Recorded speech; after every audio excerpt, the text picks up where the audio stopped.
네, 오늘은 여호와를 경외하라 라는 제목의 말씀 우리가 함께 나누려고 합니다. 네, 유다의 여호사밧 왕이 있었어요. 이 왕은 하나님을 믿고 따르는 왕이었습니다. 그는 왕위에 올랐을 때에 바알과 우상들을 섬기지 않고 오직 하나님을 의지하며 말씀을 따라 살았습니다. 그런 여호사밧 왕에게 하나님은 나라를 견고하게 하시고 부귀와 영광을 누리게 하셨습니다. 그래서 역대하 17장 4절에서 5절 말씀에 오직 그의 아버지 하나님께 구하며 그의 계명을 행하고 이스라엘의 행위를 따르지 아니하였음이라. 그러므로 여호와께서 나라를 그의 손에서 견고하게 하심에 유다 무리가 여호사밧에게 예물을 드렸으므로 그가 부귀와 영광을 크게 떨쳤더라 라고 말씀하고 있습니다. 그는 또 자신만 하나님을 섬기고 따르는 것이 아니라 모든 유다 백성들이 하나님을 섬기도록 산당들과 우상들을 제거하고 또 각 성의 방백들과 레위 사람들 그리고 제사장들을 보내서 백성들에게 하나님의 말씀인 율법책을 가르치도록 이렇게 명령을 내렸습니다. 하나님의 말씀을 따라서 살려고 힘쓰는 유다 나라는 하나님의 돌보심으로 점점 강성하여지게 되었습니다. 그리고 블레셋과 아라비아 사람들이 이제 예물로 은과 금을 이렇게 조공으로 바치고 짐승 떼를 또 유다에 이렇게 보내는 등 주변 국가들로부터도 이렇게 섬김을 받게 하셨어요. 그리고 견고한 요새 그리고 국고 성들을 건축하고 또 군사가 막강해지고 수요가 늘어갔습니다. 그런데 이때 이 유다 왕이 이스라엘 왕인 요압과 혼인 동맹을 맺기 위해서 자신의 아들 여호람을 아합의 딸이었던 아달랴와 혼인시키게 되어집니다. 이것은 경제적으로 또 군사적으로 함께하자고 하는 그러한 경제동맹 또 군사동맹인 것입니다. 이 동맹은 하나님이 원하시는 것이 아니었어요. 이 결혼 동맹으로 결국 이후에 유다는 심각한 위기를 맞이하게 됩니다. 아달리아를 통해서 유다 왕국에 페니키아의 우상이 소개되어져요. 그래서 우상이 전파되게 되어지는 그런 결과를 가져오게 되었고, 또 이후에 유다의 아하시아 왕 때 그 왕이 죽고 나니까 이 다윗 왕가의 모든 왕족 아들들을 다 멸족시키고 왕위를 찬탈해서 당시 유일한 생존자인 왕자 요아스가 어렸기 때문에 성전에서 이제 6년 동안 숨어 살게 되는데 그 기간 동안 이 아달랴에 의해서 유다가 통치를 받게 되면서 암흑기를 맞이하게 되는 그러한 원인 제공이 바로 이 혼인 동맹을 통해서 이루어지는 거예요. 이것이 여호사밧 왕이 악한 이스라엘 왕과 동맹을 맺은 결과로 이 후대가 그러한 어려움을 겪게 됩니다. 어쨌든 이러한 동맹을 맺은 지 2년이 지났을 때 여호사밧 왕이 아합 왕을 이제 찾아가게 돼요. 그때 아합으로부터 우리가 함께 힘을 합해서 아람 국가인 길랏 라못을 치자라고 하는 제안을 받게 됩니다.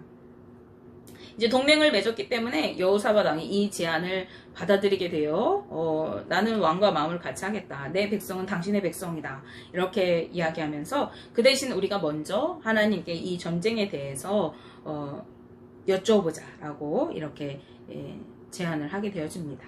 아합 왕이 이 여호사밧 왕의 제안을 동의하였어요. 그래서 온 성에 있는 선지자들을 다 불러 모았습니다. 하지만 이 아합 왕은 여호와 하나님 보시기에 악을 행하는 악한 왕이었습니다.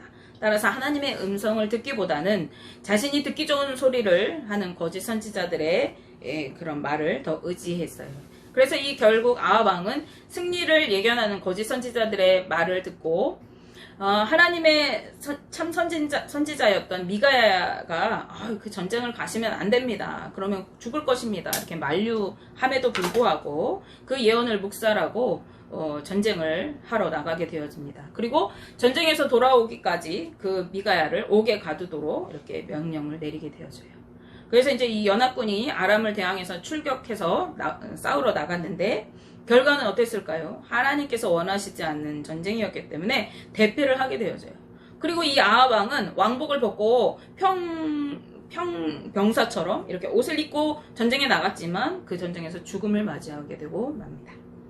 여호사밧 왕이 이제 이 전쟁을 마치고 패배한 전쟁을 마치고 터덜터덜 돌아왔는데 아합 왕은 죽임을 당했지만 여호사밧 왕은 하나님의 보호하심 속에서 그 전쟁에서 살아남게 되어지고 평화롭게 돌아왔다. 이렇게 성경이 말합니다.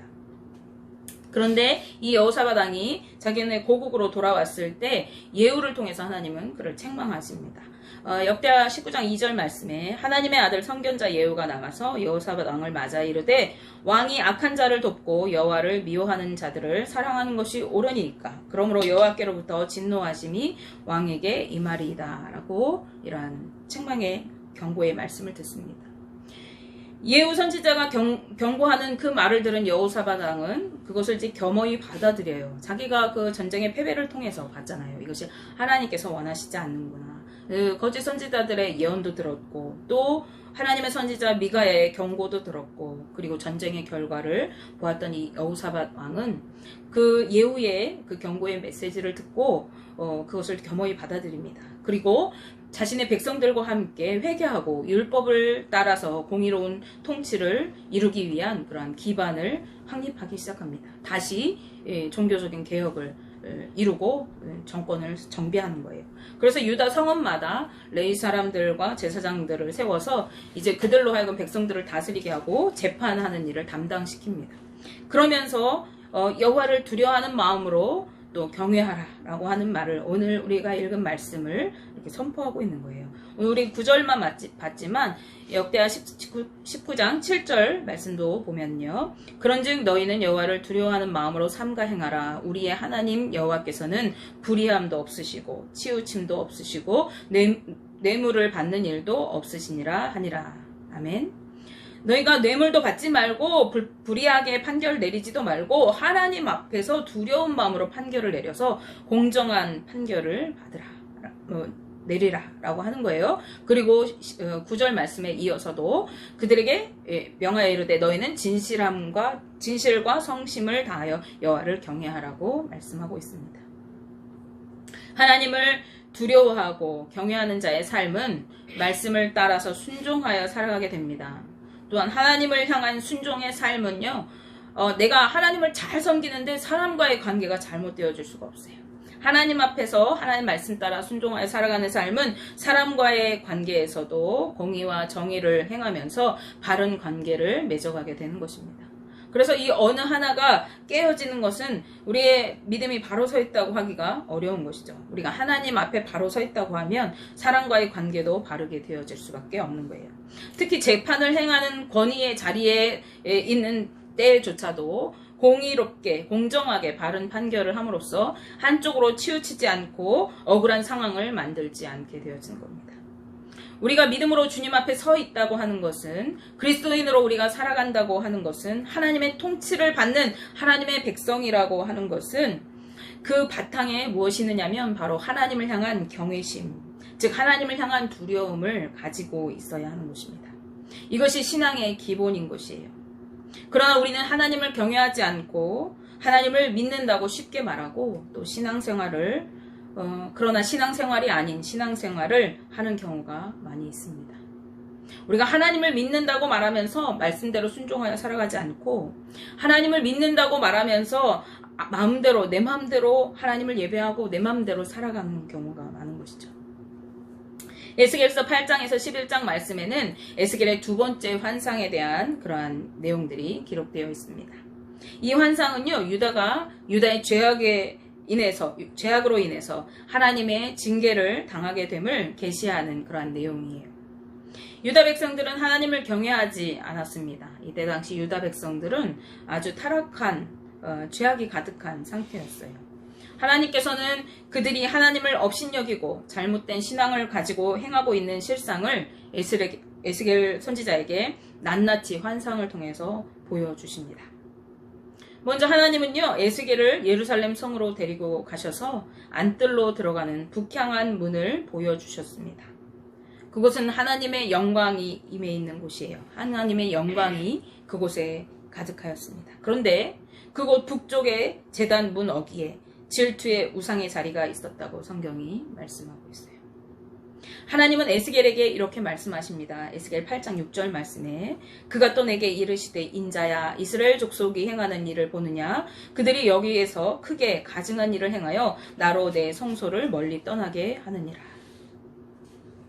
그들이 하나님의 성전 그 성소 문 어귀에서 가증한 일을 행하여서 하나님이 떠나시게 하고 있대요. 다음으로 하나님이 에스겔을 어디로 데리고 가시냐면요, 뜰 문으로 이끌어 가셨어요. 그곳에 가보니까요, 구멍이 있는 담이 하나 이렇게 있는데 하나님께서 에스겔에게 그 담을 헐으라고 하세요. 그래서 이 담을 헐었더니 거기 문이 하나 이렇게 나오는 겁니다. 그 문으로 들어가 보니까요, 그 뜰 안 사방에 곤충들, 또 가증한 아주 더러운 짐승들, 그리고 이스라엘 족속의 모든 우상들을 그 벽면 사방에 다 그려놓았던 것을 보았던 거예요. 그런데 그곳에서 이스라엘 장로 중에서 70명이 그 우상을 섬기고 있었어요.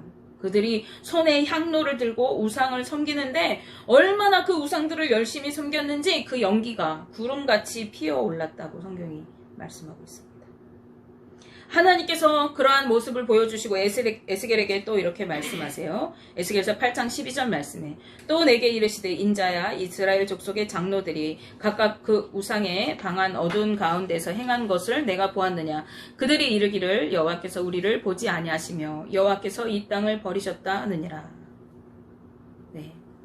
그들은 하나님이 자신들을 볼 수 없을 것이라고 생각했다는 거예요.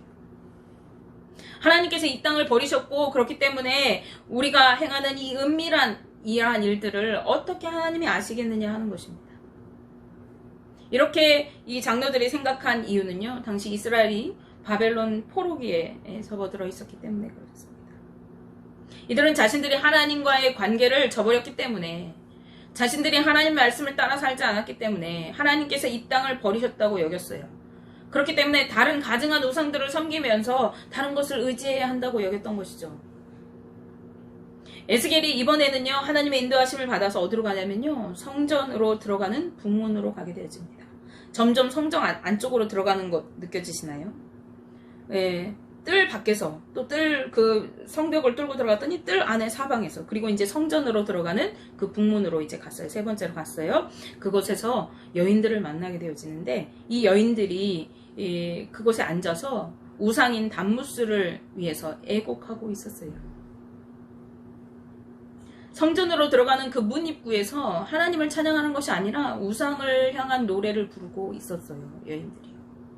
그리고 이제 그 성전 안뜰에 더 깊이 들어가 보니까 성전 문인 그 성전 문 현관과 제단 사이에서 한 25명쯤 되는 사람들이 이 성전을 향해 있는 것이 아니라 성전을 등지고 동쪽을 향해서 태양을 향해 예배하고 있는 것을 에스겔이 보게 되어집니다.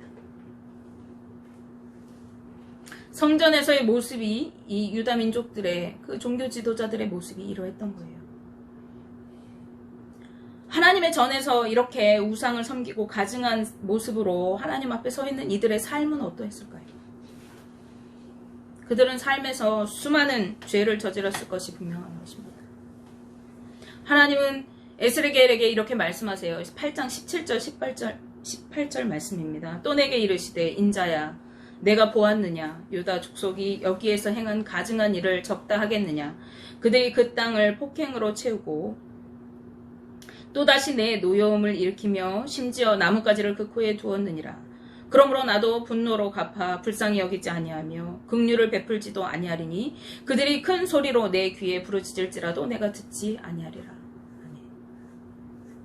하나님의 성전에서 가증하고 악한 일들을 행하고, 그리고 그 성에, 그 땅 이스라엘에 폭행으로 가득 채우고 죄로 가득한 이 백성을 내가 긍휼을 베풀지도 않고 내가 용서하지도 않고 이들이 크게 내게 부르짖어도 내가 응답하지 않겠다. 하나님 말씀하세요. 영적으로 타락하였을 뿐만 아니라 육적인 삶에서도 이들은 폭행을 일삼고 불의를 행하고 연약한 자들을 억울하게 하고 괴롭히기를 일삼았습니다. 영적으로 타락한 이들에게 이것은 너무나도 자연스러운 수순인 거예요. 에스겔이 지금 보고 있는 환상은 어디에 관한 것입니까? 그것은 다름 아닌 하나님을 경배하고 예배하는 성전의 모습입니다. 그러나 그곳의 실상은 어떠했습니까? 성전 밖에서부터 성전 안까지 그 모든 곳에서 가증한 것들을 섬기고 우상을 위해 노래하고 제사하였습니다. 하나님께 제사를 드려야 할 그곳에서 오히려 성전을 등지고 서서 태양을 향해 예배하였습니다. 그러면서 하나님은 이곳을 떠나셨고 우리가 하는 이 모든 일들을 하나님은 도저히 알지 못할 것이라고 이야기하는 것입니다. 이들은 하나님의 백성이었지만 하나님을 경외하는 마음, 하나님을 두려워하는 마음이 없었습니다. 하나님 역시 살면서도 주의 전에 머물러 있었던 것입니다. 그리고 하나님이 없는 그들의 삶은 온갖 죄악으로 가득하였습니다. 폭력과 음란과 죽음과 불법과 거짓이 난무한 삶을 그들이 살았던 것입니다. 하나님은 그런 그들을 심판하실 것을 말씀하고 계세요. 그 심판은 불쌍히 여기지 않고 긍휼을 베풀지 않는 무서운 심판입니다. 그리고 그 심판은 바로 이 하나님의 성전, 성소에서부터 시작한다고 말씀하고 계세요. 에스겔서 9장 5절 6절 말씀입니다. 그들에 대하여 내 귀에 이르시되 너희는 그를 따라 성읍 중에 다니며 불쌍히 여기지 말며 긍휼을 베푸지 말고 쳐서 늙은 자와 젊은 자와 처녀와 어린이와 여자를 다 죽이되 이마에 표 있는 자에게는 가까이 하지 말라. 내 성소에서 시작할지니라 하시매 그들이 성전 앞에 있는 늙은 자들로부터 시작하더라. 아멘. 하나님의 이 엄중한 심판에는 늙었거나 어리거나 예외가 없어요. 어느 누구도 하나님의 심판을 피해갈 수 없는 것입니다. 그리고 이 하나님의 심판은 하나님의 성전에서부터 시작될 것이에요. 왜 그렇죠? 그들은 하나님 앞에 있어야 할 하나님의 백성들이기 때문에 그렇습니다. 그러나 그들이 하나님 앞에 있었지만은 그들의 행위가 음란하고 가증한 모습이었기 때문에 그래요. 하나님을 두려워하지 않고 무분별하게 행했던 모든 자들이 이 심판을 인하여 죽음을 보게 될 것입니다. 그리고 이들이 이러한 심판을 겪게 되는 이유는, 이들이 이렇게 죽음을 보아야 하는 이유는 무엇입니까? 그들이 바로 하나님을 경외하지 않았기 때문에 그렇습니다. 하나님이 없다고 생각하고 제멋대로 살았기 때문에 그렇습니다. 하나님이 없다고 생각하기 때문에 교회 안에서도 우상을 섬기고 불법을 저지르고 탐욕을 채웠기 때문에 그렇습니다. 에스겔서 9장 9절 말씀을 보시겠습니다. 그가 내게 이르시되 이스라엘과 유다 족속의 죄악이 심히 중하여 그 땅에 피가 가득하며 그 성읍에 불법이 찼나니 이는 그들이 이르기를 여호와께서 이 땅을 버리셨으며 여호와께서 보지 아니하신다 함이라. 아멘. 하나님께서 우리를 버리셨어. 하나님께서 이제 우리는 더 이상 보지 않기 때문에 우리가 어떠한 일을 행해도 하나님은 알지 못할 거야. 하나님을 경외하지 않고 두려워하지 않는 이들의 모습이 이러했다는 것입니다. 하나님이 어디 있느냐고, 신은 죽었다고, 누가 우리를 막겠느냐고, 그러니까 마음대로 내 하고 싶은 대로 살아도 된다고 여기면서 죄악 속에 살았던 이 유다 백성들에게 하나님은 그 모든 죄의 대가를 갚게 하시겠다고 하시는 것입니다. 여호사밧 왕은 하나님을 두려워할 줄 알았던 왕이었습니다. 그렇기 때문에 그는 예후의 그 경고의 말씀을 들었을 때 자신뿐만 아니라 유다 백성들이 회개하고 돌이켜서 하나님을 경외하도록 했습니다. 또한 제사장들과 레위인들을 세워서 백성을 다스리고 그들이 재판할 때에 하나님을 두려워하면서 진실과 성심으로 그분을 경외하라고 엄히 명하고 있는 것입니다. 하나님은 자신을 찾고 구하는 자들을 결코 버리시지 않고 사랑하시는 분이시기 때문에 그렇습니다. 에스겔의 환상을 통해서도 우리는 그러한 하나님의 사랑을 볼 수가 있습니다. 그리고 그 사랑으로 인하여 우리에게 소망이 있음을 감사할 수 있게 되어지는 것입니다. 하나님의 심판, 이 엄중한 심판, 이 두려운 심판 가운데서도 하나님은 그분을 경외하고 회개하는 자들을 찾아 구원하시기 때문에 그렇습니다. 에스겔서 9장 4절 말씀에 여호와께서 이르시되 너는 예루살렘 성읍 중에 순행하여 그 가운데서 행하는 모든 가증한 일로 말미암아 탄식하며 우는 자의 이마에 표를 그리라고 말씀하셔요. 온 성이 다 타락했어요. 음란해요. 죄로 가득해요. 서로 죽이고 불법을 저질러요. 하나님의 성전에서도 가증한 일들이 하나님과 관계없는 일들이 막 일어나고 교회가 타락했어요. 그런데 그 중에서 그 모든 상황들을 보면서 탄식하고 울며 회개하는 자들을 하나님은 찾아다니신대요. 그리고 그 이마에 표를 그리신대요. 그리고 심판자에게 그 표를 그린 자에게는 너희가 가까이도 하지 말라고 명령하신다는 것입니다. 하나님은 하나님을 경외하는 한 영혼도 절대로 버리시지 않고 구원하시고 사랑하시는 분이기 때문에 그렇습니다. 그러므로 우리가 죄에 빠지지 않는 비결, 우리가 하나님께 구원을 얻는 비결, 그 멸망의 심판 가운데서도 우리가 하나님의 은혜를 입을 수 있는 비결이 무엇입니까? 그것은 하나님을 잊지 않고 믿음으로 순종하여 살아가는 것입니다. 그리고 그 비결의 열쇠는 우리가 하나님을 경외하고 두려워하는 것입니다.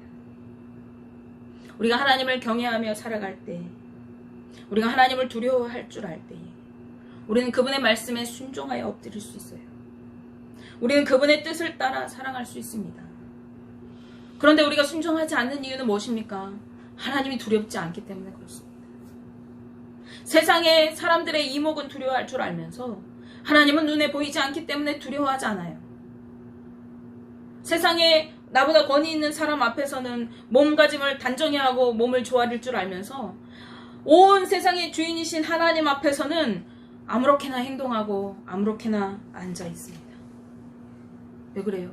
하나님 눈에 안 보이기 때문에 하나님 두려워할 줄 모르는 거예요. 하나님을 경외하지 않는 거예요. 하나님이 없다고 하는 거예요. 하나님이 어떻게 알겠냐고 하는 거예요. 그러면 어떻게 됩니까? 우리가 하나님이 없다고, 하나님이 내 이러한 것은 모르실 거야, 아무도 본 사람이 없으니까 이건 들통나지 않을 거야, 그렇게 우리가 점점 죄의 길로 빠져들어요.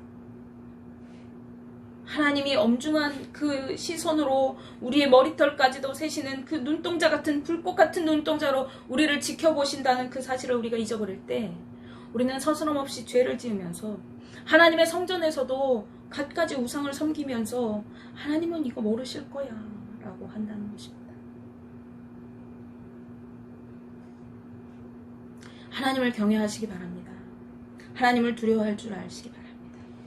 그럴 때 우리는 하나님의 뜻을 따라, 하나님의 말씀을 따라 순종하여 살아갑니다.